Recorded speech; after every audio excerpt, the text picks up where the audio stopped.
Welcome to Choose Views with Richard Chew. Get ready to dive into a world of insightful conversations and thought-provoking discussions. As progressives, our job is to have an all-inclusive, full-on assault with all of our players. A show that will focus on moving our political, social, economic, gender, and cultural conversation forward. And all of our players means all of our players. It's Choose Views. And now, here's your host, Richard Chew. Good Thursday morning, progressives, and welcome to the February 6, 2025 edition of Choose Views, 773-763-9278, Facebook Live, TuneIn Radio, Twitter Stream, iHeart, all that good stuff. Riding with my man Henry this morning. Email me at richard@wcpt820.com. Glad to be with you, and always catch our shows by subscribing to our WCPT podcast on Apple Podcasts or Spotify, and that's where you can get Choose Views, short version and long version. Of course, Joan Esposito, live, local, and progressive, driving it home with Patty Vasquez. The Big Picture with Edwin Eisendrath, Out Chicago, and our other shows and interviews. Check out our heartlandsignal.com digital platform. Lots of good stuff there. Hey, guys, yesterday was the 1-year anniversary of Choose Views, and it was so cool to be here and get all the nice comments and calls and text messages from folks. It was really a blessing, and I appreciate that. And excited about today being day one of year 2. And forward we go to bring you guys the best that we've got. And, making sure that you have a place to land your plane of concerns and thoughts and feelings and all the rest, and suggestions and commentary, contributions to help us all do a better job and fight and fight and fight. And most definitely, be able to stay connected in community. That is the answer. That is the first step. Check yourself and then find somebody to connect with. Simple stuff. Maybe not easy, but simple. And so to that end, today we have some folks that are going to be with us as guests. Excuse me. We have Rich Logis and Courtney Ray, who are with us to talk about leaving MAGA. You'll want to tune in for that. And that's in the 7 o'clock hour. In the 7:30 hour, we have Jamal Cole with us, who is quite an amazing young man. My block, my hood, my city. And as I mentioned to you guys on Tuesday, I was at an event, WTTW broadcast with Mayor Johnson and panelist. And Jamal was one of the folks there. So he'll be with us this morning at 7:30. And the reason that I mention it that way is he talks about community. He is a community organizer, and he will talk about that among other things. But it'll be great to hear from all three of our guests this morning. Looking forward to bringing that to you. We have a couple of interesting clips that you guys, I think, will appreciate in this fight that we're in. And excuse me. Right now, I think that I guess the way I'll put it is that the Democrats are trying to come together to create some sort of a firewall. And I'm going to talk a little bit about that this morning and some of the things that are happening and some of the things that certain groups are doing and other actual unions are doing in this pushback. So we'll get to that in a bit. But I want to hear from you this morning. And both by text and by phone. We'll get the lines open in a little bit. But for now, let me tell you a little bit about the rest of the day. Make sure you check out Joan Esposito's show today from 2 to 5. She'll be taking your calls, talking to Michael Kelly, professor at Creighton University in Omaha. Michael Jones, national political correspondent and founder of the Once Upon a Hill newsletter and Brooklyn Dad Defiant. Also, on Friday's show, Joan will be joined by Rebecca Little and Colleen Long, authors of I'm Sorry for My Loss, an urgent examination of reproductive care in America. Live, local, and progressive, weekdays, 2 to 5 p.m. Joan Esposito, WCPT 820. And tonight, 5 to 7, is Patty Vasquez. She'll be joined by Reed McCollum, chair of the Democratic Party of DuPage County, and Rebecca Martin Fagerholm, managing director of Cinema Femme magazine and the festival director of Cinema Femme Short Film Festival. And on Friday's show, Patty will be joined by Rebecca Williams and James Johnson, organizers for Fair Vote Illinois, driving it home with Patty Vasquez. 5 to 7 p.m. here on WCPT. And we're going to put this out here another couple of days, today and tomorrow. Yesterday was the celebration of the 1 year on air of Choose Views, and we thought it'd be fun, as I said, to mark the occasion. So still looking for some more of your questions that you'd like me to answer, and asking me anything, my background, my personal history, my philosophy on life, fondest memories, my favorite music or movies, my thoughts about a historical or current event, and my most memorable moments hosting Choose Views. Whatever you have on your mind, submit a question by text or by texting us at 773-763-9278, or you can email me at richard@wcpt820.com. And we will kind of pull those together and do our best to give you some good answers and make sure you know what I think about certain things, not that you don't know already in some ways. And, of course, if you're listening live, listen weekdays here on WCPT 2 to 5 p.m., AM 820, or tune in heartlandsignal.com, or tell Alexa to play WCPT from TuneIn. All right. Got to get all those, what do we call them, house cleaning items, Henry, out of the way. That's part of live radio, you guys. There's certain things we just got to make sure we cover coming out of the gate each day or throughout the course of the show. All right. Couple of Choose Views items that you guys might be somewhat aware of, but we'll make sure to give them to you now. Google nixes their diversity hiring goals. They're going to do away with hiring targets intended to increase diversity, according to the Wall Street Journal, citing an internal email. It's also reportedly reviewing its diversity, equity, and inclusion programs, along with companies such as Meta. Google set a goal in 2020 for underrepresented groups to make up 30% of its executive ranks by this year. Its annual report released yesterday omits a line from recent years about commitment to DEI, according to the journal. So there, I could say another one bites the dust. Walmart is to cut jobs and move some staff. Walmart is planning to relocate much of its staff and cut hundreds of jobs, according to reports from Bloomberg.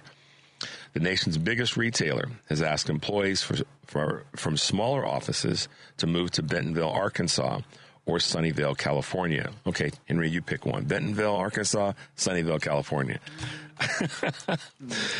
It's also closing its North Carolina office. The move, first reported by Fox Business, is tied to a broader relocation strategy, which started in May of 2024. Walmart also recently paid $34 million for a shopping mall near Pittsburgh, Pennsylvania. Now, if they're going to revitalize it and make it more green, and bring some jobs to that area, then I can see the value in that. So we'll try to keep you guys posted on that one. Starbucks shifts its marketing approach as Starbucks attempts to go back to basics. Under new CEO Brian Niccol, the coffee giant is also shifting its marketing efforts. The company will, excuse me, a sneeze is coming on. The company will air a pair of commercials on Fox before and after this weekend's Super Bowl, followed by a free coffee promotion on Monday. Global Brand Chief Officer Tracy Lieberman said the campaign is an attempt to reintroduce the chain, which hopes to reverse declines in same-store sales. Now, those are commercials I probably won't see, not live. Ford predicts headwinds in 2025. This one I found kind of interesting. Quarterly profit and revenue that they expected exceeded expectations, but the automaker said it expects headwinds in 2025. It anticipates pre-tax profit to decline by $2 billion or even more during higher costs and lower vehicle prices. And after losing, this is the part that I found interesting, $5.1 billion on EVs last year, it predicts the deficit could widen as much to $5.5 billion this year, which means the price of the vehicles is probably going to go up, actually. The outlook doesn't include potential impacts of what? Tariffs, including, incoming CFO Sherry House said the company believes the Trump administration will, quote, support the American auto industry. Well, what does that actually mean if the tariffs are going to be in place that affect the parts that are needed to build vehicles, whether they be EV or combustion engine, prices are still going to go up for it. So those are the headwinds you must be talking about. Last but not least, ransomware meets more resistance. A growing refusal to pay ransoms to cyber attackers, along with increased law enforcement actions, pushed down the total amount of payments made to cyber criminals last year by 35%. While the number of entities being extorted increased in the last half of 2024, according to blockchain data performance analysis, payments for the full year of 2024 fell to $813 million. Okay, so the reason I wanted to read that one last is I heard a really interesting little comment from someone about these Doge boys, and I'll give you guys this before we go to break. They're in some ways being looked at as sort of these techno people that are going to fix something in their mind, and those that are supporting them, like the press secretary. I call them hackers. Yeah, they're not going to. What are they there to fix? And in that conversation is me calling them hackers. That's what they really are. They're young boy, little, they're hackers. Let me just say it as I see it. So I'm not, lying to you guys. And we're all concerned in one way or the other about what they're going to do. In some cases, what they've already done, that we have seen that they're already tampered with some of the Medicare structure systems, meaning that the timing of the payments that go out electronically. So we're going to talk a little bit about that and talk about what some of the unions and other agencies are doing to push back, and what we as individuals should be paying attention to, and what we should be doing in the wake of what this is representing. I do agree with other commentary that's put out there that this administration is full of the distraction, and I said it before myself. Look over here while we do this, and that's what part of this is all about. The distraction of the Gaza comment in relationship to what's happening in our treasury. Somebody's going to get hurt. Financially, people could get hurt. In terms of their information, people could get hurt. And I think there's going to be some people that may get physically hurt. I'm not predicting that. I'm not asking for that or calling for that. Let me back up. I am not stupid enough to think that that's impossible. So stay tuned. We'll talk about that more when we come back from this first break. The number is 773-763-9278. This is Choose Views, and we'll be right back.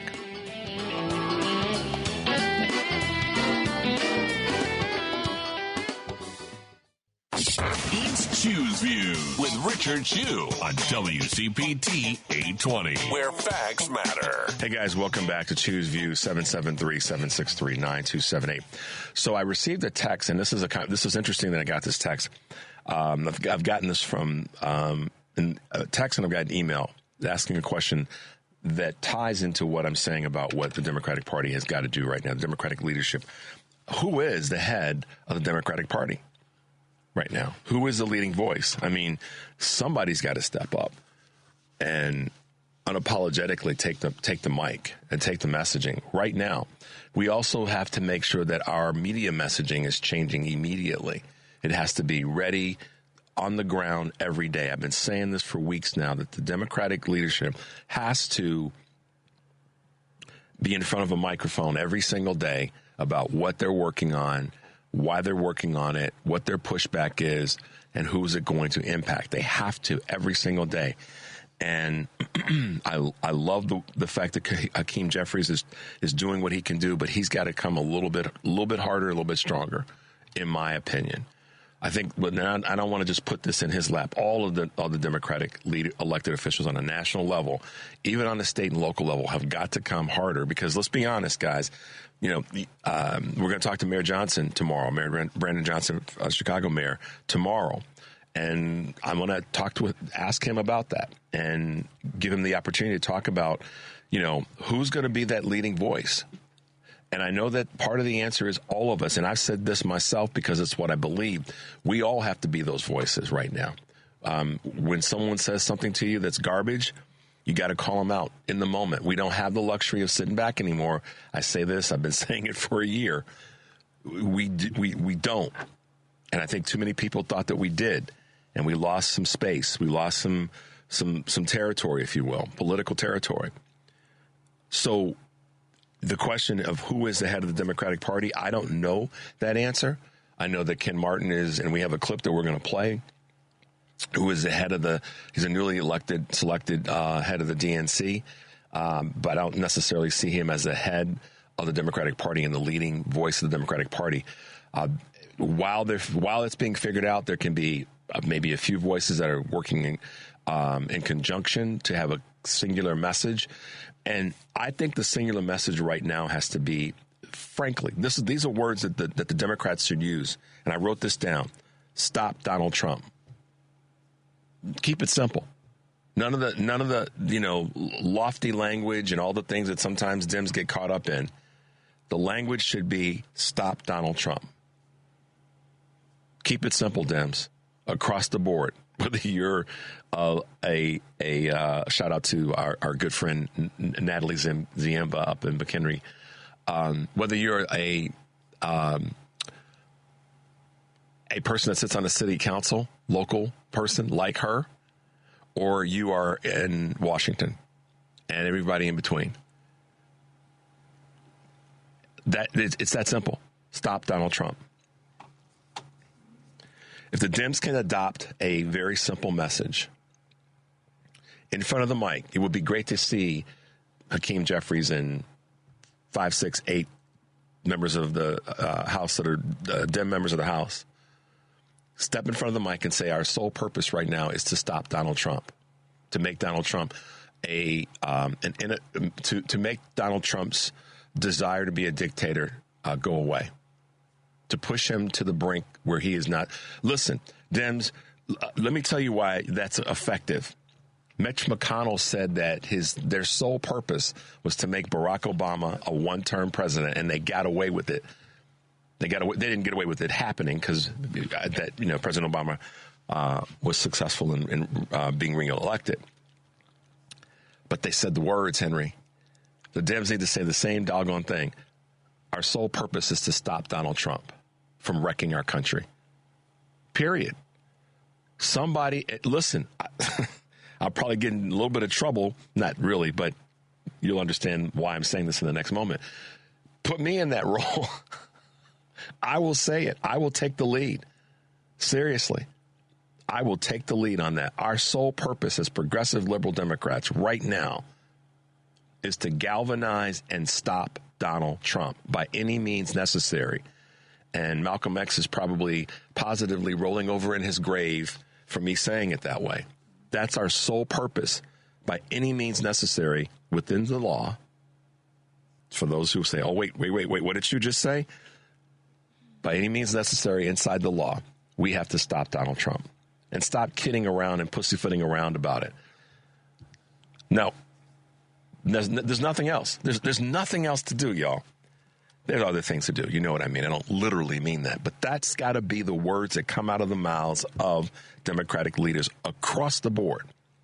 Because if we take on that message, I'm telling you, there are people that are going to hear that are, first of all, let's be honest, they're going to be surprised that the Democrats said it that way, unapologetically. And this is kind of the wording that Mayor Johnson used the other night. Unapologetically, our primary goal is to stop Donald Trump. As a nation, it should be to stop Donald Trump.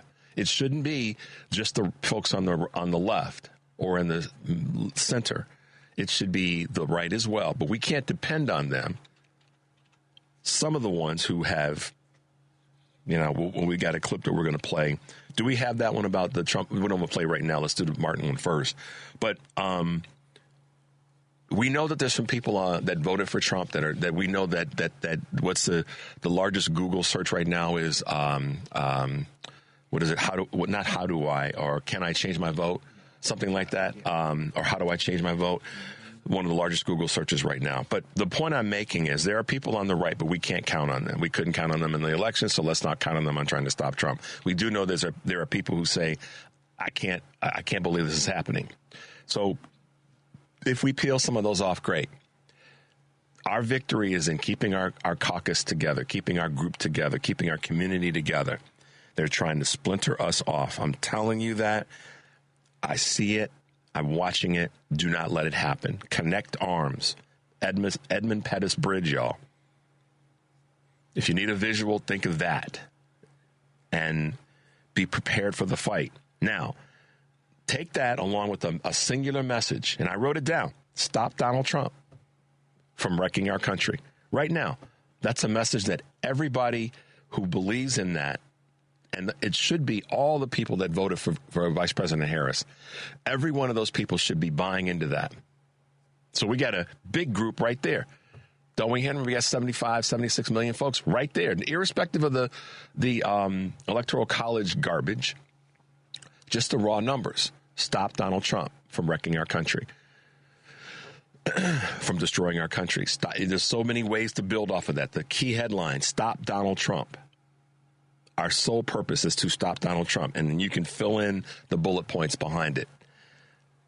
So with that 76 plus million people, whatever the actual final number is, plus the numbers of people who that are going to peel off because of the carnage, we've got numbers to make that message a big, broad national message. And people have to be encouraged. I'll speak to the positive about this. People have to be encouraged that message is going to resonate.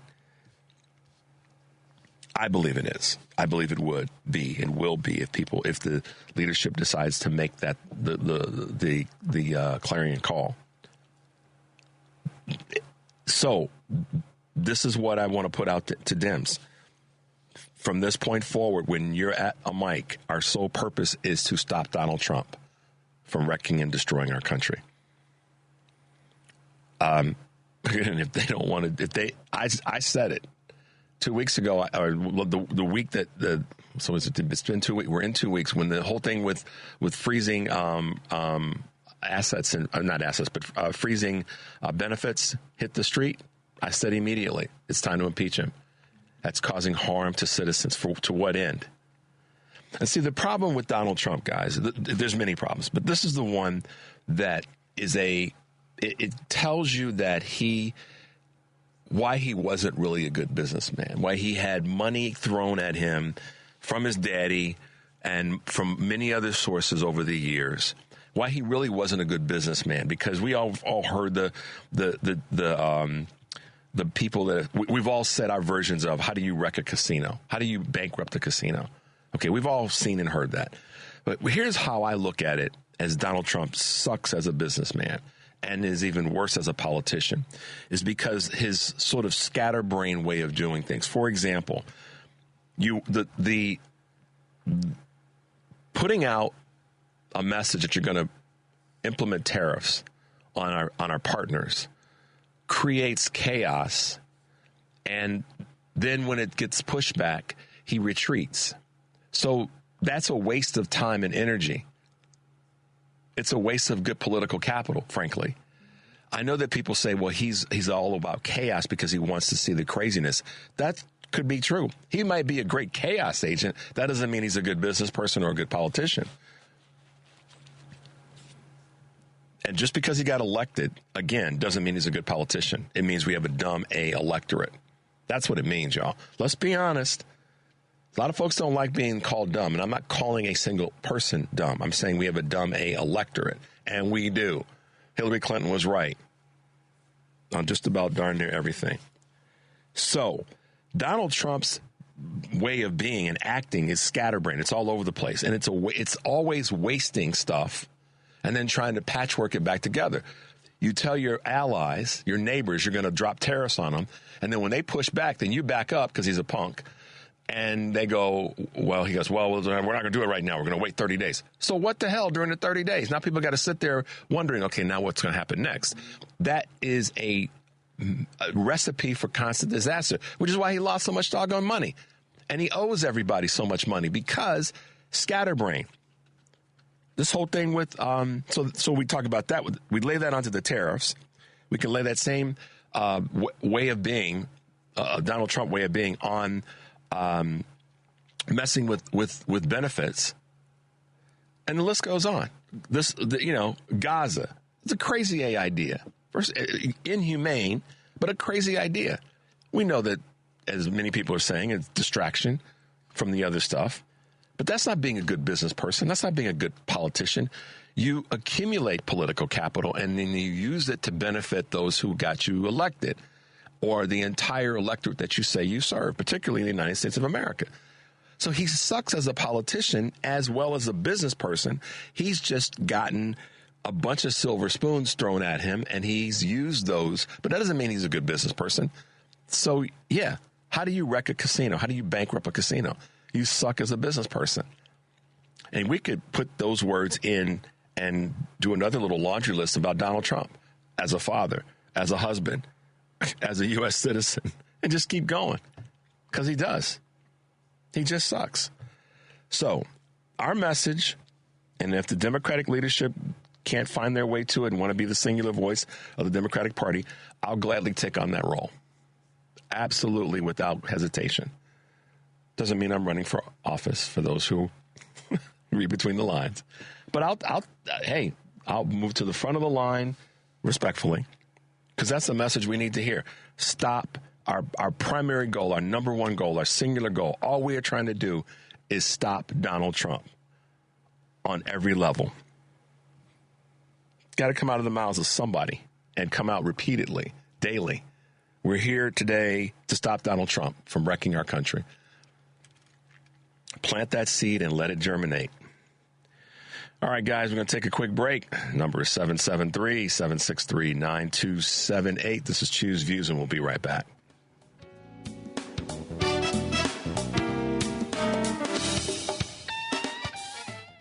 It's Choose Views with Richard Chu on WCPT 820, Chicago's Progressive Talk. Hey, guys, welcome back to Choose Views, 773-763-9278.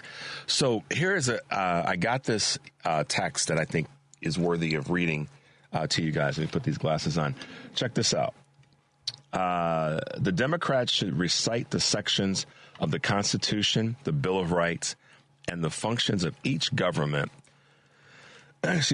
department that Donald, Elon, and the GOP are attacking. Recite parts of Project 2025 that are egregious. They all are.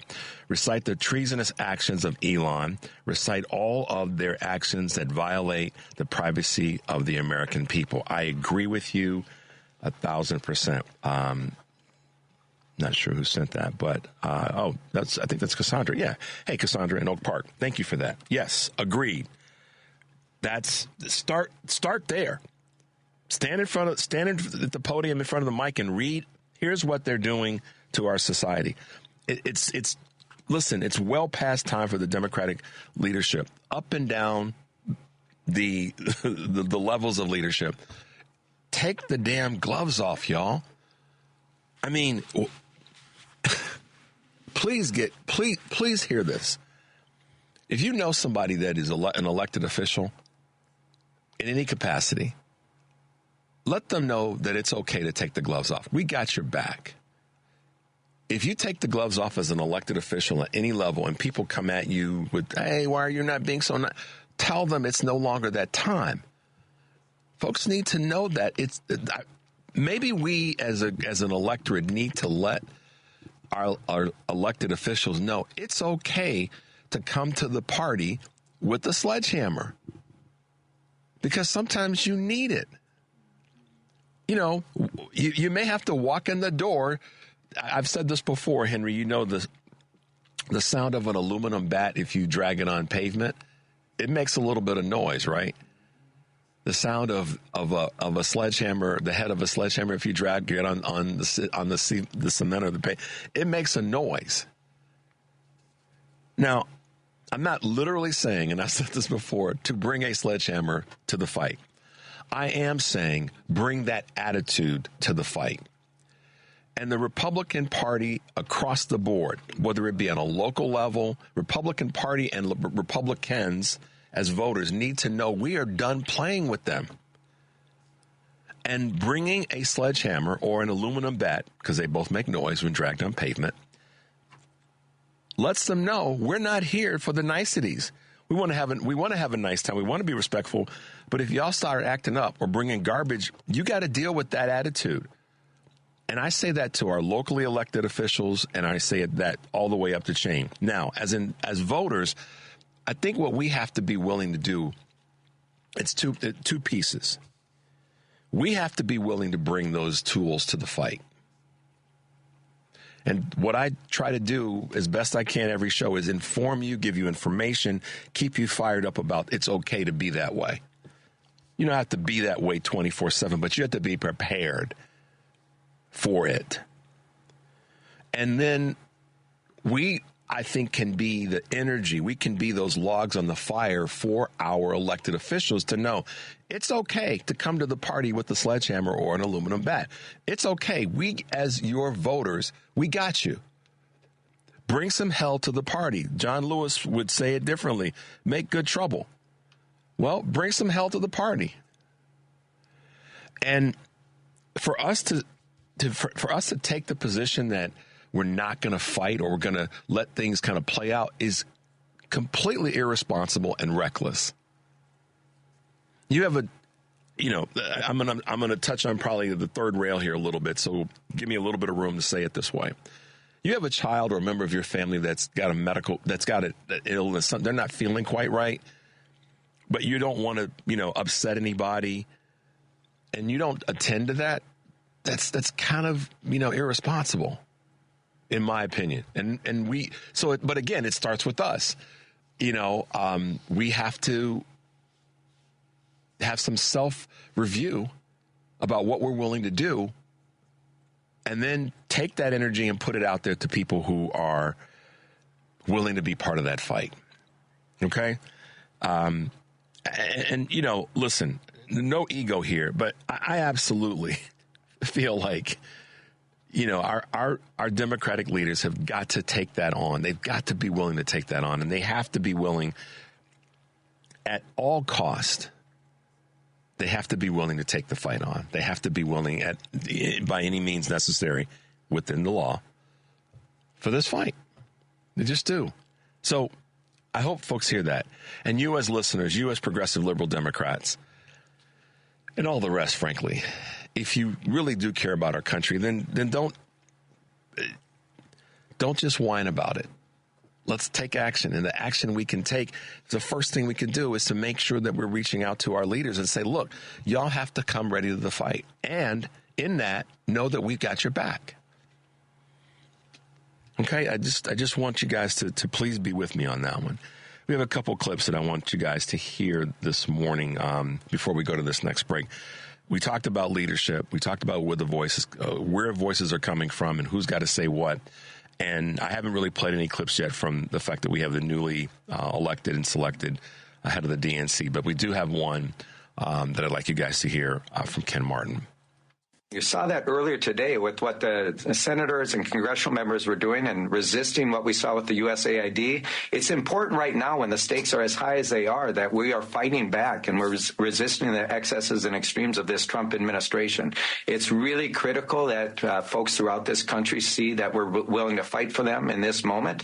And, I think for the Democratic Party, these first 100 days, we have to do a few things. One is we have to stand up the war room, which is to make sure that we are stamping out the misinformation and disinformation campaign of the Republican Party, and that we are also at the same time defining ourselves, right? I remember in 2016, someone saying that the Republicans are shameless, but the Democrats are spineless. And so it's important for folks to know that we have a spine. We're not dead as a party. We're still alive and kicking, and we're going to fight for our values, and we're going to fight for American values at this time when people are seeing what Donald Trump and the Republicans are doing at this time. Look, it's only been two weeks now, and Elon Musk has already shown us that he's the worst president that this country has already had. I mean, look, at the end of the day, we've got to do a job of showing that this cabinet which is the wealthiest cabinet ever in American history, worth $460 billion, right? Not just the top 1%, but the top 100th of 1%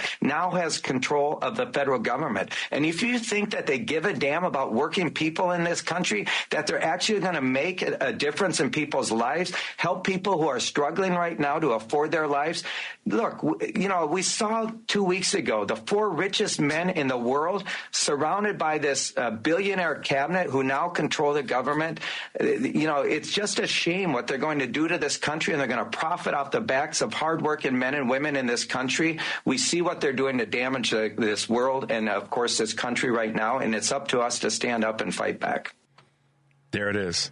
And so I hope that he keeps that level of energy up. I hope he keeps that level of vim and vigor up. And I want you guys to, he is who we have in terms of the head of the DNC, and, love him or not love him. He's speaking the words that not only need to be spoken, but need to be acted on. And I appreciate the text that I've gotten from you guys this morning in talking about, how we have to arm ourselves. So shout out to Laura and her comments this morning about we have to arm ourselves with more than just, a sweater vest. That's not going to do a damn thing. She's right about that. We have to come prepared. We have to arm ourselves with data, with information. But I also have to tell you guys what we have to arm ourselves with: a willingness to fight and stay in the fight. That's what we have to also arm ourselves with. We have to be brazen about this, guys. I'm just telling you, and I know that it may be for many people. I mean, I'll give you an example that touched my heart yesterday. Jim called in from Detroit, and Jim was kind enough to say congratulations and happy anniversary to me and to the show and all of us here. And I appreciated that. One of the things that he did say that stayed with me, is that he said, Rich, I'm old. Don't know how much longer I'm going to be around, and I don't want to do this again. And to folks like Jim, my hat goes off to you, because we know how long you fought and been in this fight. My sister, Linda, said a version of that to me right after Roe fell, and she said, I fought hard for this in the 70s. And she said, and you remember growing up watching me fight for it. She said, I'm too damn tired to do this all over again. And so to the folks who've been in the fight for a long chronological period of time, I get it. And many of you are our listeners. So I fully respect that.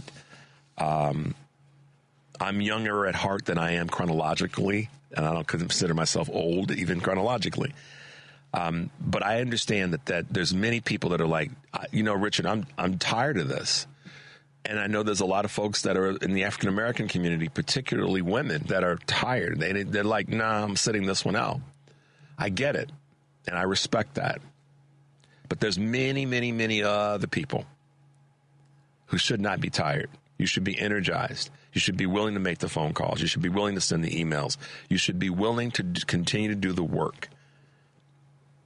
Don't let these young Doge boy, wet behind the ears hackers, and I mean that specifically and generally, more broadly, tell you what's what. Don't let that happen. Please don't let that happen.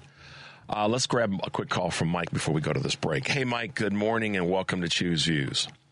Happy anniversary. Great show again. Richard, have you been watching the news at all? We have been doing the best we can. On Monday, congressional Democrats staged a protest outside of U.S. aid. Yep. On Tuesday, they appeared outside the Treasury Department. On Wednesday, they spoke to a crowd near the Capitol and another outside the Labor Department. We don't have many legislative options available right now because we're not in the majority. I just got an email from the DNC, and basically it said, give us more money because we need to stop Trump and organize for the next elections. I think our message has been pretty clear. Have you been watching MSNBC at all today, man? Let me answer your question. Once again, there's the Fox BS channel that we have to fight, and the mainstream news hasn't been covering it, but not like they should. So I think we've been doing pretty good. I mean, we can't impeach him. We don't have a majority. The Senate is staging an all-night filibuster to block one of his nominees. Did you? Well, you've asked a question. You've asked a question 3 times, so let me respond. First of all, thank you for the contribution, and I appreciate that. So let me just to answer your question. I'll read yes. I have been paying very close attention, and I'm not saying and didn't say and won't say that they aren't doing anything. I'm saying it has to be more of that. We don't have the legislative numbers. We know that. Believe me, I know that. I paid very close attention to all of them on the Senate and the House side. We don't have it. But that is that's an excuse for not encouraging them. Because if you heard what I said, Mike, I said we have to let them know we have their backs. I didn't say they weren't doing anything. I said that we have to do more of it, and there needs to be a singular voice that says, and a message that says, stop Donald Trump. That means that we have to be part of that fight, too. For us to say, well, there's nothing we can do, that's saying that the only thing we can do, in my observation, is the legislative mechanisms. And that's not it. That's not the only thing. Part of the problem why I believe so many people stayed at home that were suppressed in their mind from not voting is because they didn't see this kind of activity and energy and fight from Democrats who were elected to office. Now, I know the numbers, Mike. I'm with you on that. I'm not disagreeing with you. Please don't think that I am. I'm hearing you. Hakeem Jeffries plans to use government shutdown to stop Trump. That's one of the ones I'm following. FBI agents resist and sue to block Trump retaliation. That's one I'm following. 2 federal unions sue to block Musk and Doge access to Treasury payment systems. So I'm plugged into what they're doing. I'm just saying we don't have the luxury of not continuing to do that. That's what they want us to do, Mike. I'm telling you, man, they want us to not even say a word. And I'll tell you why I know that that's part of their mindset. The woman that's the press secretary, she said yesterday during a press conference that the question was asked, should there be some restraints on Elon Musk and what's happening with the Treasury? And her response, and I'm giving you the paraphrase version, was, well, he's a billionaire. He's the richest man on the planet. And, if he feels like, he's not doing anything that's incorrect, or if his contracts, he doesn't feel like he's done anything wrong, then there's no reason to question that.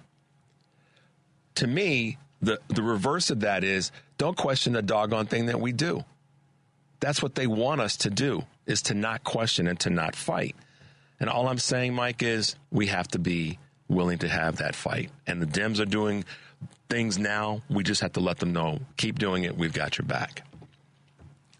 Yeah, I understand you, man. So I do. I emailed all my congressmen yesterday and today. I gave more money to the DNC and to some other organizations. I hand out flyers. I might have started doing that again. I don't know if it's going to do any good in California because we're a Democratic state. I did in Alaska when I was there because we had representatives, Republicans. We forced them to have town halls. So I hear you. Well, everybody give $10 to DNC. I don't know if you do. Email your congressman. By the way, yes. The best way to get a hold of congressmen is go to the webpage and email. Well, it goes right to I think I told you that before. It goes right to their aide that handles that topic. And they do get it. They do get it. Too, the best way is email. I think that we have to be. I wrote this on a sticky note to myself the other day. You have to use all the tools. That one's a great tool. Is it singularly the best? Some people don't like to send emails because they worry. So some people don't like to make phone calls to the congressional leaders. All of the above is necessary, and I think that everybody's got to figure out what's their thing. And then do it with and you said this a few weeks ago, with consistency. Do it with consistency. Yep. So I remember when you said that. So yes, I do. It's hard to this last thing, you and I remember prior to Reagan. But as Tom Hartman says, and I'm 65, and I keep saying it, it's hard for people to push back that are working 2 jobs to put a roof over their head. Yep. Luckily I get Social Security. My significant other gets Social Security disability. I get VA. And we both have a housing voucher. Yeah. That's the way we should do it. Yeah. It is, Mike. It is hard for some when folks got they got 2 or 3 things going on with work. Yeah. I get it. Yeah. I totally do. And that's why I'm trying to be consistent in what I'm saying and keeping people encouraged. But I appreciate you, Mike, saying and reminding me and reminding others that the Dems are doing things. We just have to be their backboard and let them know when you turn around, we have your back. We're still here for you. And there's been rallies all over the country, so, we do what we can. But I really, hey, man, it's been a year anniversary. I really appreciate your show. I tell people to listen to WCPT all the time. Thank you. We appreciate that, man. We really do. I really appreciate it, man. All right. Be safe today. Hey, by the way, if you're heading outside, be super careful. It is icy as you know what out. So just be mindful if you have to go out into the pavement. Just be careful. Hold on to something, okay? I'm in Eagle Rock, California. So. Oh, yeah. I'm a dude from Eagle Rock. Oh, gosh, Mike. Yes, you're right around the corner from my friend who is the security head of security at Occidental. Yes. A little bitsy rain. The climate change, we don't get the rain like we used to know. I used to live up near that black community up in Altadena. Yeah. And I cried, man. My significant other had a gated community up there, and 50 of those homes went up. Yeah. But I was really upset about that. That was a great community up there, and I used to live up there, so... climate change is a disaster. It's a reality. Mike, thanks, man. I appreciate it now, and I will remember now that it's you calling from Eagle Rock. Be safe, Mike. Thanks, man. All right, bye now. Yeah, I forgot about that. I was thinking of a different Mike that's on the north side of Chicago. I didn't get a chance to say this earlier, guys. Please be careful outside today if you're in the Chicago metropolitan area. It's icy and slick and all the rest. If you got to get out early, do it. Please do. All right, we blew past a break, but we'll take a quick one. 773-763-9278. We'll be right back.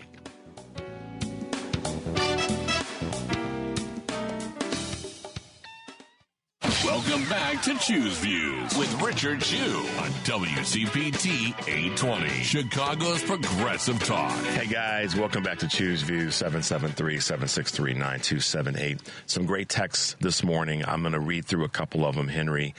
Let's see. Someone says, all I can say is, Richard, run. All right, John, we'll see about that. What else we got? Let's see. Oh my goodness. It's hard to pull these up. I'll keep it going, guys. Don't worry. I'm here.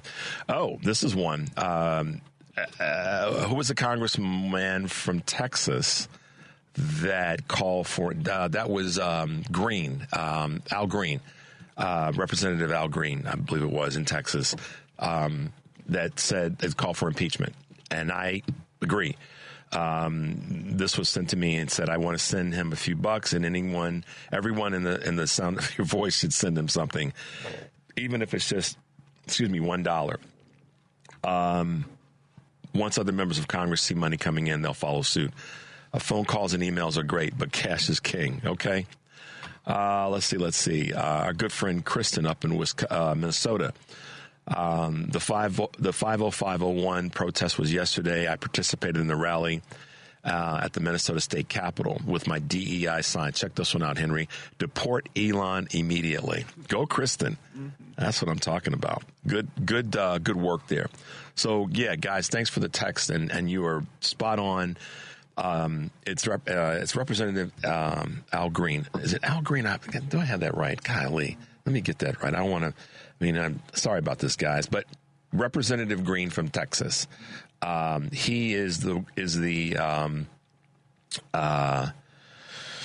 congressman that said that's calling for impeachment of Trump, and I agree. And I said it myself. And why should we pull away from? Yeah, Representative Al Green is filing new impeachment articles. Yeah.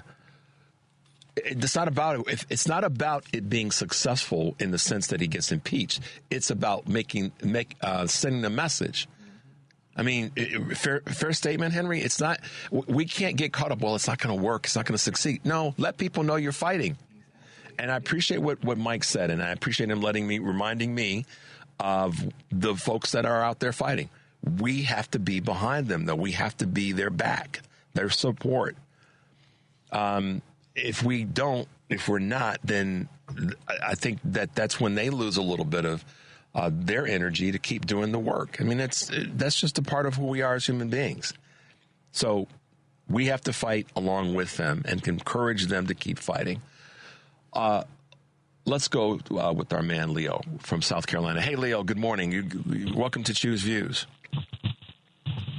Thank you, sir. I wanted to agree with you, and sorry, Mike, but disagree with you.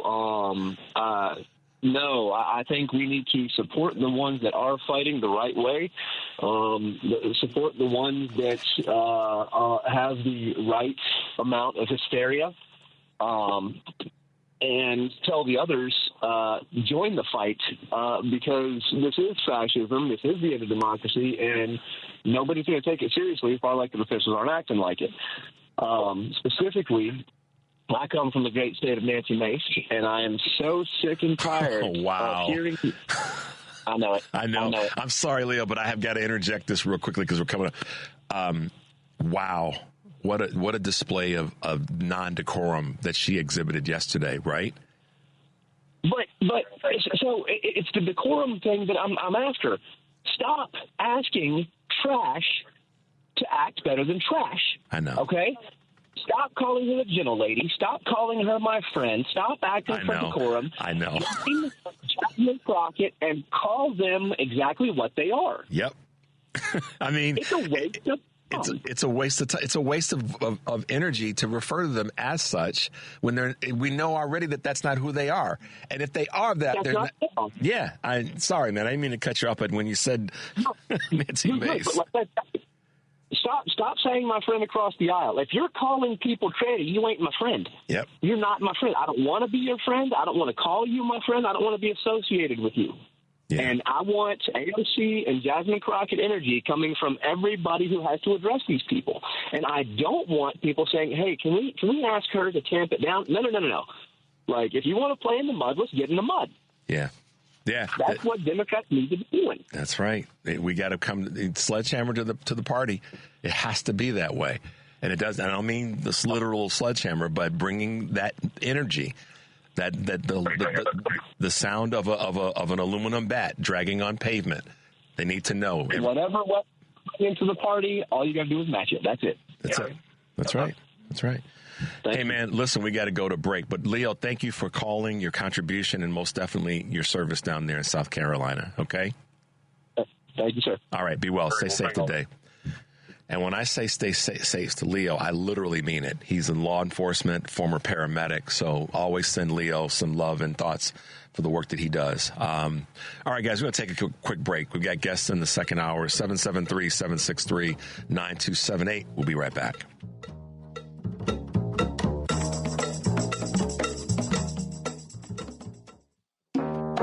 Welcome back to Choose Views with Richard Chu on WCPT 820 AM, where facts matter. Take it away, Richard. Hey, guys, welcome back to Choose Views, second hour here today on the 6th of February, 2025. We're here. Guys, thanks for being with us, 773-763-9278. Love getting your calls and your text messages. I'm trying to read them as best I can. But make sure today you stay tuned for Joan Esposito, who'll be taking your calls.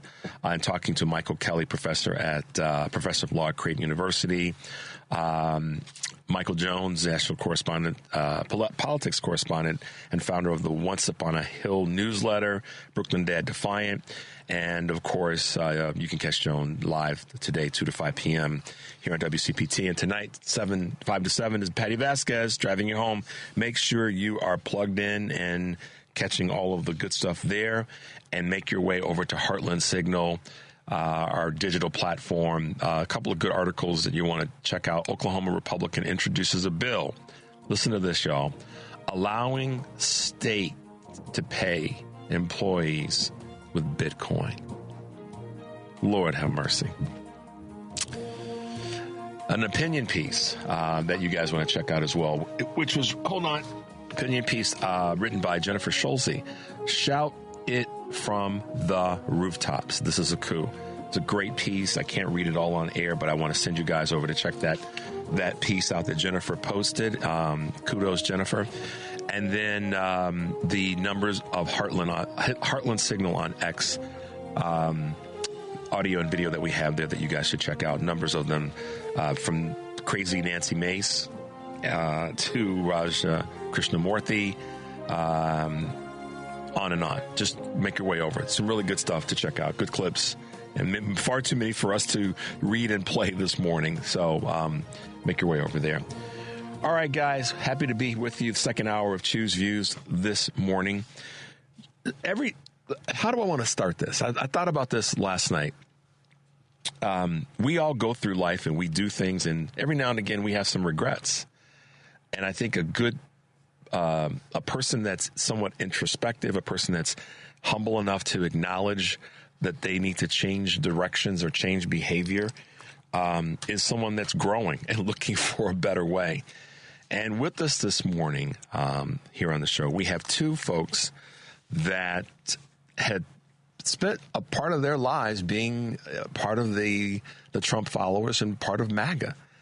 And then made the decision that it was time to change course, change path. And with us this morning, we have Rich Logis and Courtney Ray. Rich is the founder and executive director of Leaving MAGA. I hope you guys heard that. Leaving MAGA. So welcome to the show, Rich, and welcome to the show, Courtney. Oh, thanks, Richard. It's great to be with you. I've been on with Joan Esposito a few times as well. It's a great honor to be here. Thank you. Absolutely. Courtney, good morning. Are you there as well? Good morning. I am. Yes, thank you. I echo Rich's sentiment. It is such an honor to be here. Well, listen, guys,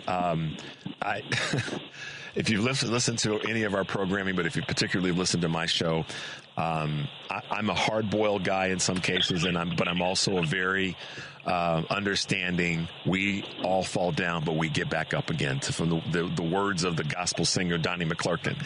And I applaud you guys for being on the show, but also for putting together an organization that is really built to talk about the buyer's remorse, if you will, of having been part of MAGA and then literally creating an organization called Leaving MAGA. You guys can volley this back and forth, but tell us, maybe Rich, you start, since you're the founder, about the organization. What drove you to say, I got to start this and I've got to get behind it? Sure. What Leaving MAGA is a new community for people who decide to leave, for those who might have doubts and uncertainty right now about their support for the president. And it's also an organization and community for friends and family of those who have relatives and close friends who are still in the thrall of MAGA. And I emphasize the word community because that's what MAGA was for me. It was really a second family. In fact, this second family oftentimes took precedence over my own blood family. And the reason I emphasize community is because I would really ask others and listeners to refrain from referring to MAGA as a cult. I do agree that there are some cult-like aspects to it, but if we refer to those who are in the MAGA community as cultists, what it's going to do is it's going to make it harder. It's going to make our job harder. It's going to make it more difficult to extract them out of MAGA, and it's just going to further cement that already strong bond and tie that they have with the president. And for those who have offered testimonials such as Courtney, you can find those at our site, leavingmaga.org. We have many stories of people who left. Everyone went through their odyssey on an individual basis, and we have more and more testimonials, Richard, which we are preparing to release publicly. So while we would like it to move faster, of course, for people to leave, we are doing everything in our power to accelerate the building the exit ramp and the new destination for those who decide to leave. Yeah, a lot of times, and Rich, thanks for that. Thank you for that, and I want to come back to something that you said about the leaving part. A lot of times, change, and I've said this for many in my own life and personally and professionally, sometimes change is hard because you don't know where you're going to go to. And if there's not a place to go to, staying where you are feels like it's safe. It's comfortable. It's all those things that we, from a psychological and sociological perspective, use to protect ourselves.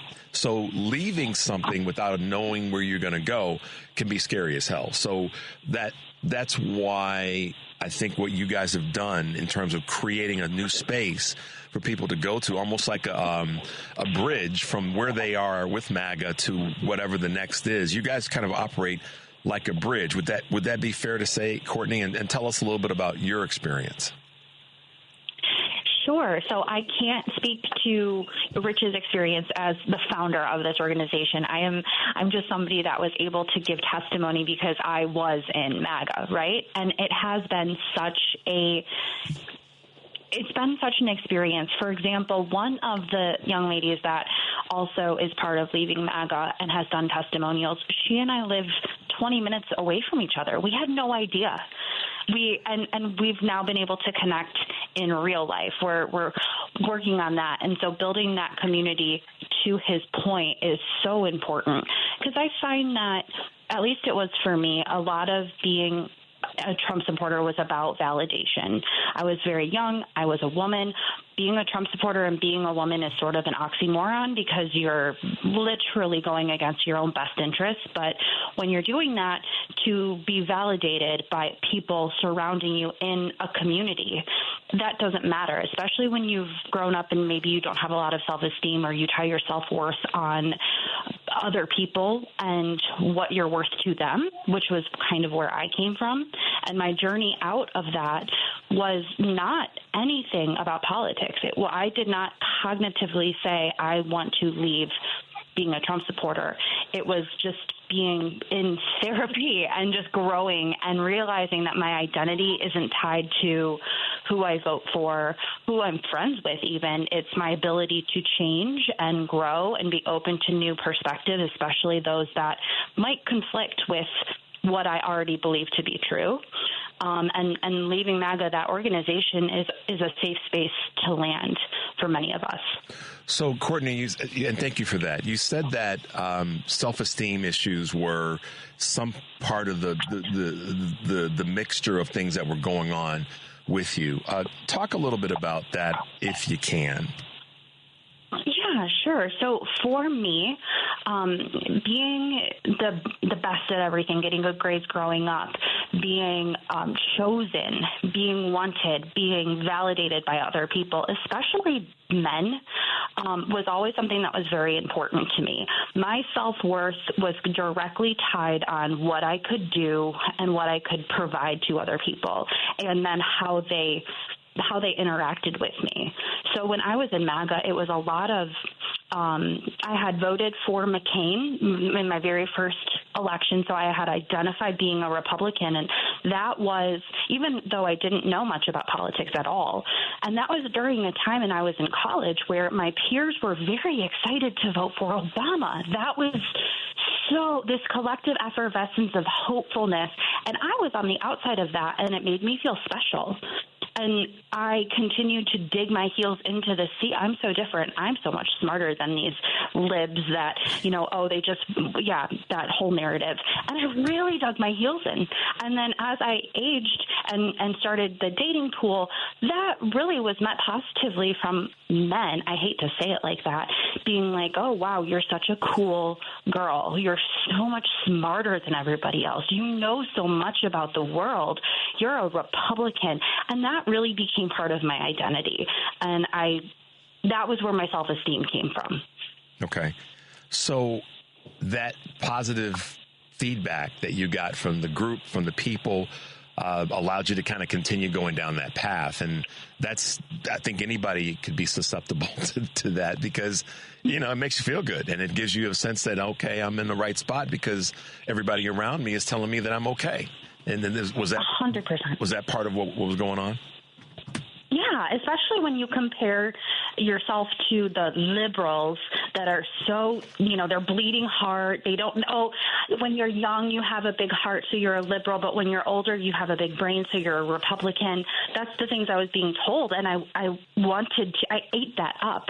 I wanted to do everything that I could to identify with that. I wanted to be smart. I wanted to be smarter than all of my peers. I wanted to be in the know. And it was very seductive. Mm-hmm. Rich, and Courtney, thank you for that, because it lays a good foundation for what I think a lot of people forget sometimes is that when you said community and not a cult, I think a lot of people who are listening going, oh no, Richard, call him out on that. It's a cult. And I'm not that guy. If someone's acting cultish, I'm going to call him out on that behavior. But I do understand, because I talk about this a lot myself, about how we recover as a country starts with building stronger local communities and making the fight be about, if we connect in community, a community that's good for everybody, then we all win. Rich, you're saying that it's a community, and it sounds like, Courtney, you correct me if I'm wrong, saying a little bit of the same thing, that community, which could be 3 people, helping folks feel better about themselves, is what is one of the energy sources, if you will, to use my words, of being in MAGA. Is that true, or am I off beat on this? No, not at all. And we don't, as a species, want communal existence. We need it. And just like it's similar to Courtney's experience, when I was in the MAGA community, I did find respect and appreciation and vindication. I was a volunteer in the Trump campaign. I professionally produced a podcast after 2016. I was an aspiring MAGA pundit. I had bylines in places like Fox, The Federalist, some other sites. So for me, it wasn't just a hobby. It was truly a way of life. Forget about taking a day off. I never took an hour off from the MAGA community. And I understand, Richard, why some might say it sounds like a cult. I can understand that.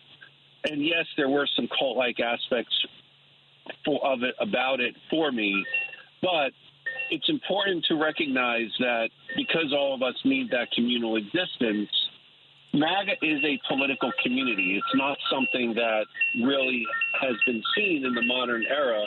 And the reason for the devotion to the president is because he is the leader of that community. Yeah. Hey, Rich, you've got some dinging or something going on in the background that's a little bit distracting, so I don't know what that is, but you might want to shut that off if you can. Oh, really? Sorry about that. I wonder if it's my headpiece. Sorry about that. How's that? I just readjusted. Is that better? Much better. Okay. So sorry about that. No. Wrap up that part of your point in terms of Trump being the leader of the Republican Party and the GOP, i.e. MAGA. Again, it's the affirmation that you're wonderful, you're great, nothing's wrong with you. This is our community, et cetera, et cetera, et cetera. Is that? Yes, and to your point earlier, Richard, without a new place to go, even people who deep down know that they should leave are almost certainly not going to. So I give thanks every single day that when I left, which was on August 30th, 2022, that was the exact day I left because I published the mea culpa renouncing my support for Trump and MAGA and my governor, Ron DeSantis. I didn't have a place to go. I was at a crossroads in my life, and I just spent the next year recounting this story. And I didn't think, Richard, anybody would care, actually, about my own odyssey of leaving MAGA. That's the God's honest truth. And I came to realize people did. And to paraphrase the venerable American writer, my epiphany, Courtney's, the others whom we featured at in our organization, our epiphany happened gradually and then suddenly all at once. And we have to walk away from a community which makes it hard to leave. And the other aspect for me that was hard to leave is I had collected accumulatively years of beliefs that I came to painfully but liberatingly realize were wrong and inaccurate. And I had to change my belief system because I diversified my news and information sources when my doubts commenced. And I realized just how pretty much everything I had believed was a lie. So that leads me to, you kind of answered a question that I wanted to ask you both. And so Courtney, we'll start with you since Rich just said what he said about that epiphany. What was, because sometimes it's a collective and then sometimes it's not. So I'll ask the question this way, Courtney and Rich. What was the moment or the thing that you went, I'm done? And I'm making an assumption here, Courtney, so let me back up. Assuming that there was one. What a great question. It was during COVID, and the election was going on between Biden and Trump. And Biden was encouraging people to stay at home because it was a pandemic and it was not safe to be around in big groups of people, right? Meanwhile, Trump was bragging about how huge his crowds were, as he does. And I just remember having this moment listening to him bragging about that. And I said to my partner at the time, we're in a pandemic, and he's bragging about getting thousands of people together during this time. And meanwhile, Biden is saying, screw the optics of a big crowd. I want to keep you guys safe. And I didn't like Biden. I was not a fan of his at all. And I said, that's a president. That's somebody who is going to keep us safe. And that wasn't the thing, but it was the thing that took my veil off, if you will. That added to, just some of the just egregious things that Trump would say daily, because he was on our TVs a lot more at that point. At least I was paying attention a lot more because of the worldwide catastrophe that we were all going through. And so I was hearing him a lot more than I think that I had before. Even though I loved him, it was in a different context. So that was really kind of what started it for me. And then I did vote for Biden, and it was this weird thing where I knew I couldn't lay my head down to sleep at night knowing I voted for Trump again, but I wanted Trump to win, if that makes sense. It's like I didn't want to be part of it. I wanted to be able to say I did not vote for him, but I'm happy he won, which is really weird. But I was still loyal to him, but I just couldn't bring myself to vote for him. And then J6 happened. And then I said, I am on the right side of history here. And I just remember breaking down and crying and realizing, to Rich's point, the hardest part is all of these beliefs, some of which you've gotten since you were born. You were born, your family, your parents, your community gave you beliefs and thoughts, and that becomes your identity. And going through and auditing those and being like, I don't know if I agree with this. Let's do more research on that. And then continuing to challenge those beliefs is really, really hard, because so many people tie what they believe in and what they support as who they are, and pivoting away from that and realizing that's not who you are. You can change that. That was the most difficult thing for me. That is a recipe for self-reflection and introspection, Courtney, like I haven't heard from somebody in a long time. And I believe you both would agree with me, not that I need to be agreed with, that more people need to do that. Because what was going through my head, Courtney, as I was listening to you describe that, I had this visual of a person standing on a sidewalk and having a choice to go one direction or the other. And like I said a moment ago, and Rich said this as well, if you go in one direction, you're leaving certain things behind that have been your identifiers. If you go in the other direction, you're leaving certain things behind that have been your identifiers. So the choice is you have to leave some things behind. It's just a question of what are you willing to let go of. And you obviously had to go through that struggle, and then you had evidence. I like what you said too, Rich, that a lot of the things that you were getting, the information, the data, was like, wait a minute, this is skewed. This can't be right. And then you started getting different data, and you went, oh, wait a minute, I see, compare and contrast. And Courtney, it sounds like you had a little bit of that as well, and J6 was your, that may have been you'd already voted for Biden, but that was the moment that you really, it seemingly accelerated your new belief system. Would that be fair to say, or am I off? No, that's 100% fair to say. Absolutely, yes. Yeah.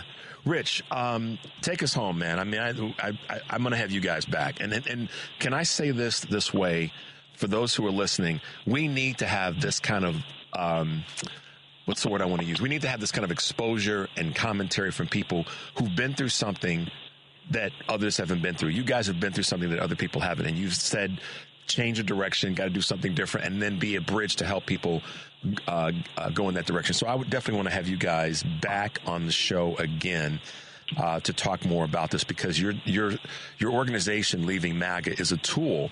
It's a resource. It's a new community to help people that have been in this struggle.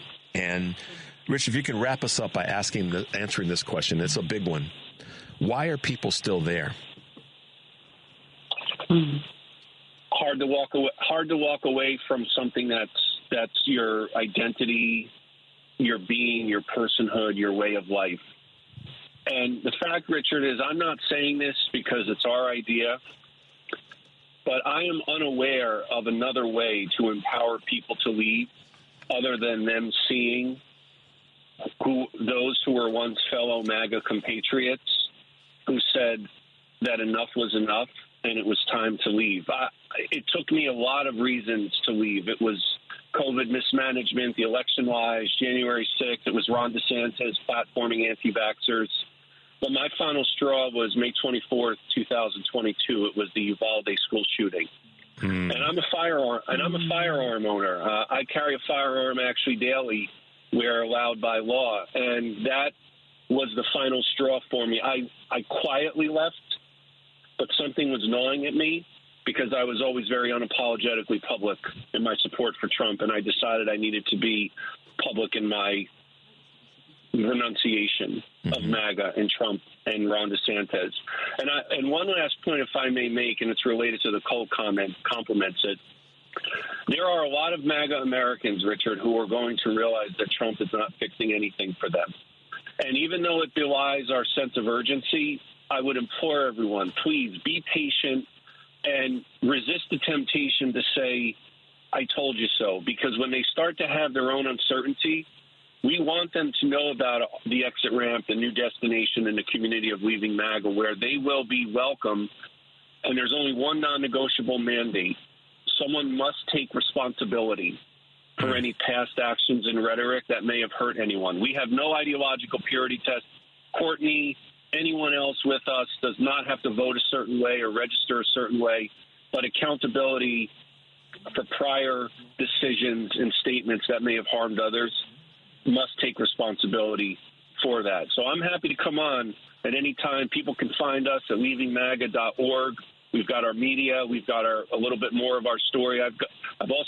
We've got a free ebook, no strings attached, with a blueprint on how to reengage your friends and family in MAGA. So visit us, leavingmaga.org. My email's there. I respond to everyone. Well, listen, guys. This is the first. This is the first show of the second year of my show. So it's the beginning of my second year. And congratulations. Well, thank you. I say Congratulations. that. Thank you, Courtney. And I don't say that to pump me up. I say that because kind of the universe steps in sometimes. I believe that. And in this case, to start off the new year of Choose Views, to have you two guys on to say that we can move in a different direction. We can fix this if we create community. Gives me a lot of additional encouragement about how we can fix this. So I want to thank you both for having the courage to be on, doing the work that you're doing. We are going to have you back on the show because people need to know that there is an off-ramp. There is a bridge to a new destination, and I applaud you both for the work that you're doing, and I look forward to having you back on the show. Does that sound okay? That sounds lovely. Thank you. Sounds great. And Richard, one last point, if I may. It is still trending on TikTok, Leaving MAGA. So more and more are discovering us, and I'm so excited for what's going to happen. Right on, Rich. Right on, Courtney. Thank you both for being with us. We'll have you guys back. Both of you stay safe out there. And anytime you want to call in and talk about things that you're working on, just let us know and we'll get you on, okay? Thank you so much. My pleasure. All right, guys, stay safe. Great to be with you. Wow. That's all I'm going to say. Well, I'm going to say a lot more. You know I will. But wow. All right, guys, let's take a quick break. When we come back, we have the wonderful Jamal Cole with us, 773-763-9278. We'll be right back.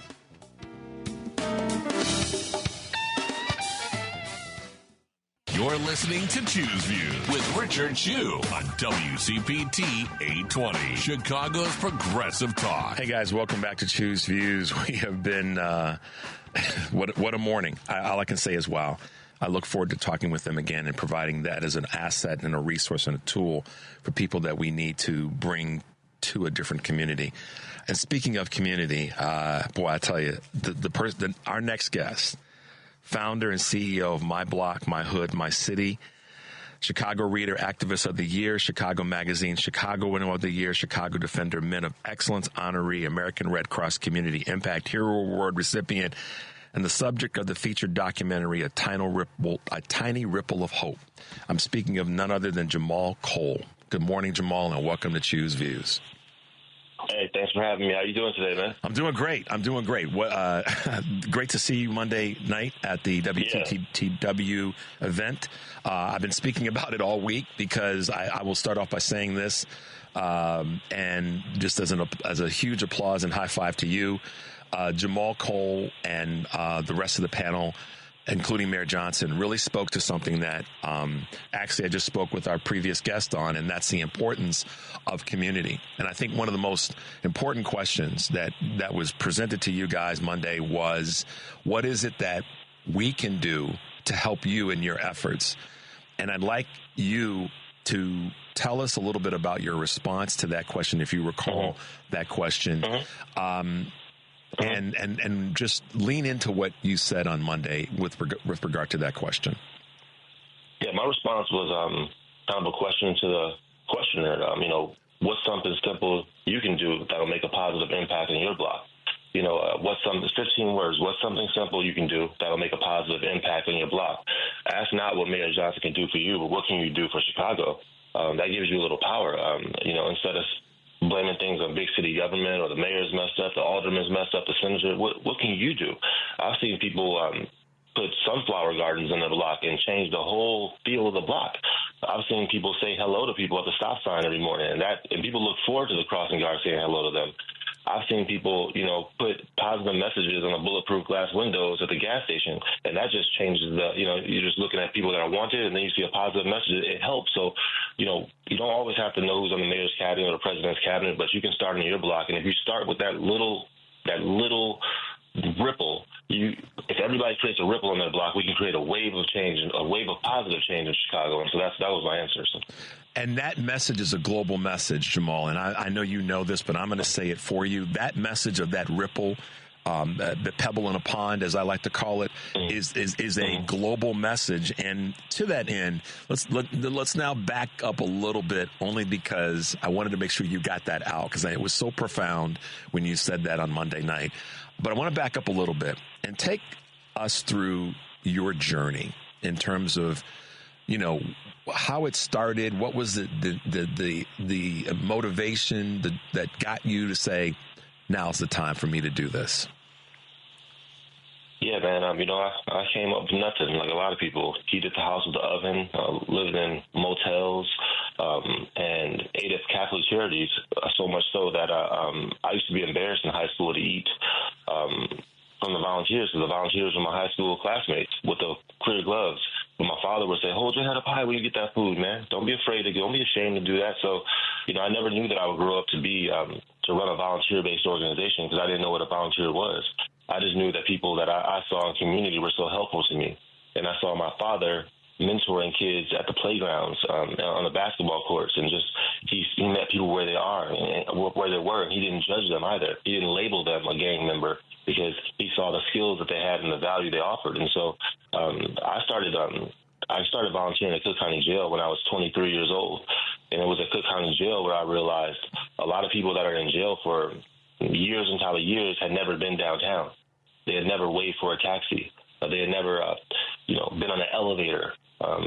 They see Lake Michigan and they say, "What ocean is that?" Right? And so I knew early on that I wanted to start a program where I took kids downtown and expose them to different businesses so they wouldn't go to jail. And so that's what I did. I also do community development based out of Chatham. Chatham is not even a community, it's a state of mind. And that state of mind is all about block clubs. So since 2007, I've been organizing with block clubs or small groups of people that need to get the drug house out to the block, or need a speed bump, or need the alley cleaned up, or are collecting signatures for a stop sign, or the elders need their block shovel. They have a neuropathy in their wrist and they can't come outside. Like today, they need salt on their sidewalk. And so, I'm just all about organizing with everyday people to get the skills that we have together and get organized to improve the quality of life in our neighborhoods. It's profound. There's all kinds of words to describe the work that you do. And what I really like to focus in on with what you're doing is the vision that it took and that you have as it relates to how people can come together with just a small little bit of effort. And I applaud that, because a lot of times, folks get caught up in the day-to-day. And one of the gentlemen that called in earlier in the show from California talked about, one of the reasons that sometimes people can't get involved in organizations and do something is because they're working 2 or 3 jobs to get by. And I know that you've encountered that and you see that in the work that you do. But talk a little bit about what you've seen as that pebble in the pond, that little bit of ripple, and just speak to some of the things that you've watched people do that have become part of your organization and how it became, a wave in the community. Yeah.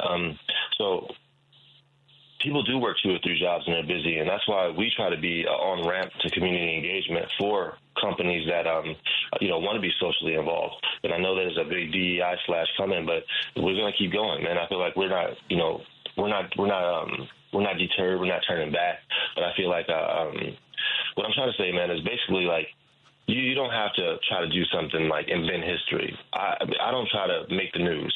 When I'm going to play basketball in my community and I see that they taking all the rims down at the local park, that matters to me because I was trying to play basketball, right? And so there are people in Chicago that feel like taking down basketball rims will make they think basketball courts are magnets for violence. And if you take the rims down, the neighborhoods will be safer. I don't believe that. So I wish I could afford to put the rims back up, but I can't. So what I do is I bring portable basketball rims to Chicago parks that don't have rims. And because I believe 50 to 60 kids per day can play at those courts. And that can be violence prevention, right? Not intervention, but prevention, by giving kids a safe space to have small talk and to learn mentorship. And just how are you going to be the next Derrick Rose if there's no street ball? And so, there's no correlation between basketball and violence. There's no evidence, but some people feel like they see black and brown people playing basketball on courts and they can call up the park district to get the rims down. So I started an initiative called Save Street Ball, where we raise money for portable rims from Dick's Sporting Goods, and we buy those rims and we drop them off at parks and pick them up on Sunday. And because we think kids they deserve that. So that's just something practical that you go outside and see, and people like that type of organizing and activism. Opportunities for youth. That is a part of the conversation that was had on Monday.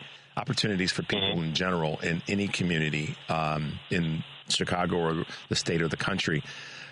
You and Mayor Johnson both spoke to this. If there are not opportunities, or let's put it into the positive, by creating opportunities and making sure that those are there, it stems the tide of a whole bunch of things. Talk about that for a second, if you can. Yeah, for sure. It's just releasing the individual capacities of youth. I mean, right now, youth a lot of times are the biggest stakeholders in the community because they're in the community. I mean, adults are leaving for work all the time, and youth, especially in the summer, they're at the house. They're at the apartment, and so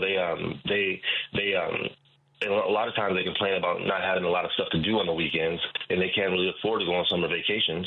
So they can be viewed as assets in the community, and they have the opportunity to participate in constructive community projects. So if you're looking to start a garden on your block, what better way than tap into the middle school or tap into the grade school or tap into the high school? Go in there and just ask, hey, I want some students that are interested in this. Can they help? Also, youth, I go to the parks all the time, and I see youth that are sleeping at the park, and they're homeless, and they don't have any shoes on their feet. And I say, hey, what's going on? And they say, oh, I just got out of jail. And I say, well, why were you in jail? They say, well, because I stole a car. And I'm like, well, I heard about you guys on TV. You guys have been stealing cars. Like, what kind of car did you steal? Well, I stole a Mustang. I said, well, how does a 13-year-old steal a Mustang? And they're like, well, it's easy, Jamal. You just break the window, you take off the ignition cap, there's a red wire and blue wire, you twist them together, and it starts the ignition. And I'm like, man, you sound like a Microsoft engineer right now, man. And they're like, what? I'm like, yeah, man, if you have the gall, the wherewithal to break a window in the middle of the night, take off an ignition cap in the freezing cold, twist the red wire and blue wire together, you could be building operating systems, man. And so it's really about just showing them better so they can do better and exposing them to things outside of their neighborhood. Because if they're just there, all they're going to want to be is they can't see beyond their block, so they just want to be a rapper or a basketball player. But youth are the people with the ideas and the creativity. We just have to connect them to opportunity.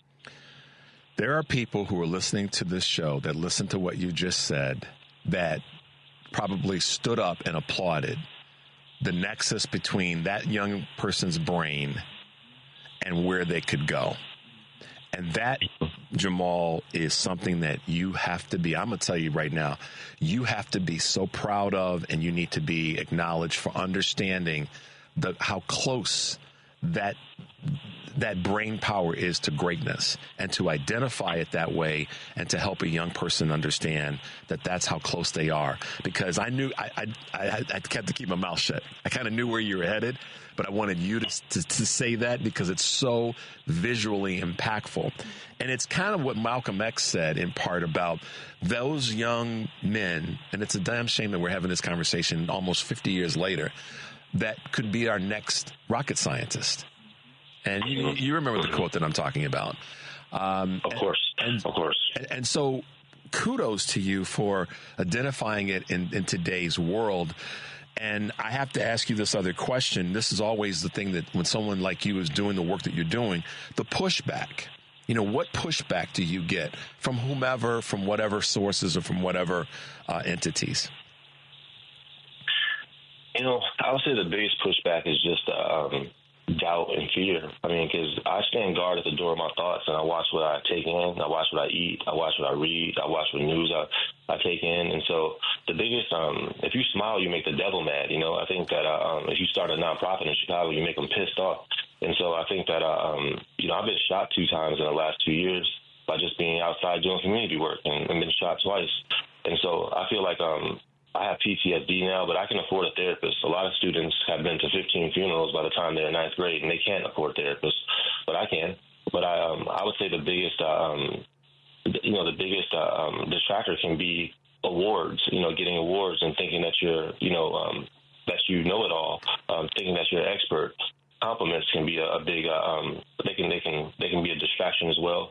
I think that, so for me, man, God's got a battery in my back, and I try to start my day off in a community gym on 71st and Jeffrey, where there's no bells and whistles. Everything is old school. You know, there's no feeding it in.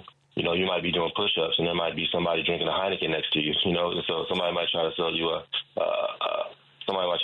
toaster or something like while you're working out. But it really, when you're amongst the people, you can hear what their needs are and what skills, actually not even needs. You can hear what assets they have. And when you hear what assets they have and what skills they have, it's easy for you to connect them to each other or connect them to institutions or associations that can use their support. So that's I'm all about doing that, releasing individual capacities in people and community. Keeping your focus on the things that matter. That's my interpretation of what you said about what you take in, what you eat, what you visually eat, what you orally eat, and all the rest. And that's a powerful message, because there's so many distractions. There's so much stuff coming at people right now that you do have to have a pretty strong filter in that space. So thank you for saying it that way.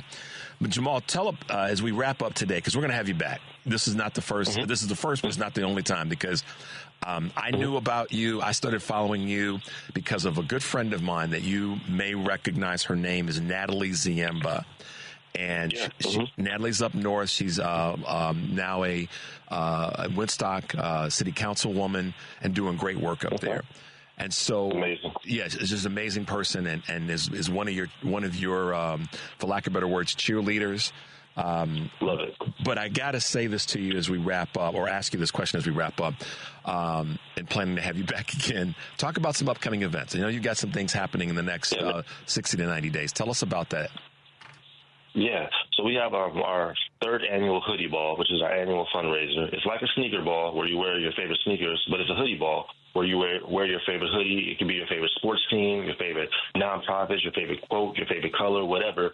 April 4th, 7 p.m. at the Bridgeport Arts Center. My Block, My Hood, My City is hosting our 3rd annual hoodie ball. Go online at formyblock.org and grab a ticket. Early bird tickets are on sale right now. All the money we raise, literally, we don't get any federal funding. We don't get city funding. We don't get state funding. All the money that we raise from our hoodie sales and our hoodie balls goes towards buying rims at Dick's Sporting Goods for kids that don't got no activities in the summer. It goes towards taking kids on field trips and exposing them to, if there's 15 currency exchanges in the neighborhood, no banks. If you ask a kid what's a job at a bank, they don't know. We take them to banks. That's where the money is going. It goes towards putting holiday lights on King Drive.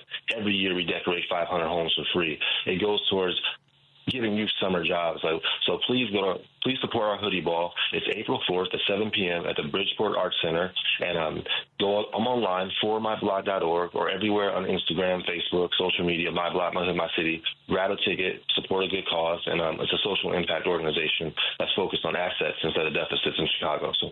Awesome. This is a big, wild day, and I appreciate you being with us, Jamal. Look forward to having you back. As we get closer to the event, we'll have you back again, and we'll talk that up and make sure we get folks out. Does that sound good? Thank you for having me, man. You be safe and slick out there. Y'all have a great day. You too. Be well. Peace. Okay, guys, we are blessed to have had some phenomenal guests on today. We're not going to take a break. Let's try to get through a few quick calls before we wrap up. Let's go to Steve in Des Plaines real quickly. Hey, Steve, welcome to the show. How you doing, Richard? Good morning. My name's Steve. I'm 71, and I used to be a Rush Limbaugh listening, card-carrying, mega-type conservative. Right. Bought all Rush's books.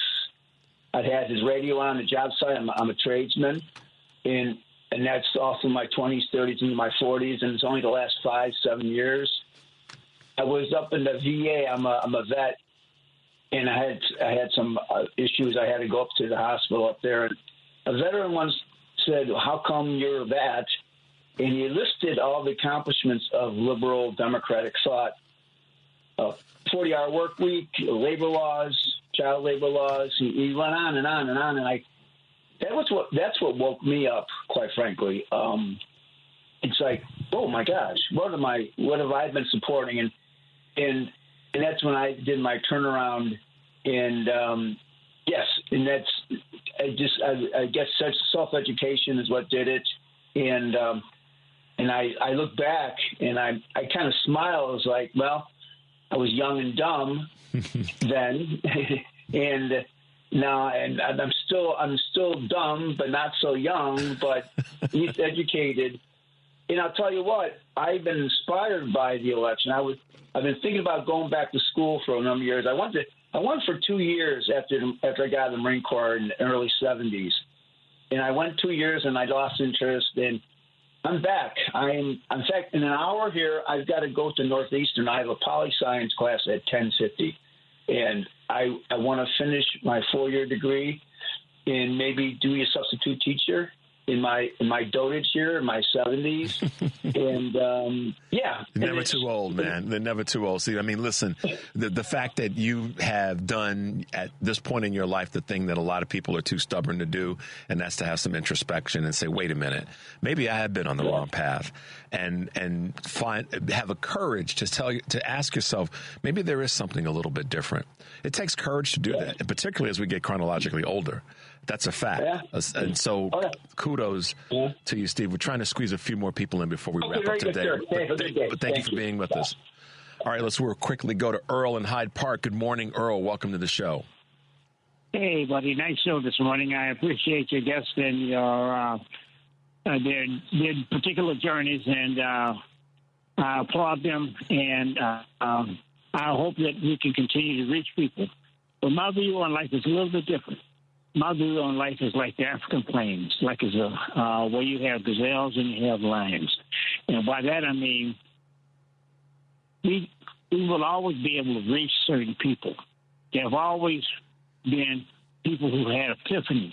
But as long as we're still preaching hate and bigotry and being self-serving and greedy people, we will always have these inequities in our society. And I applaud what what your guests are doing is reaching out and trying to beautify the community and trying to help people and sway minds.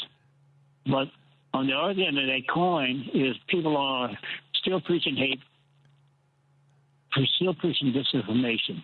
Yeah. And if we can figure out how to break that up, then I really think that we can make a difference in this world. Okay, well, thanks for taking my...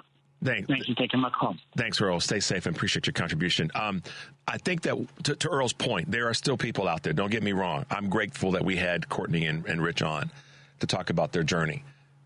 No doubt. And not but.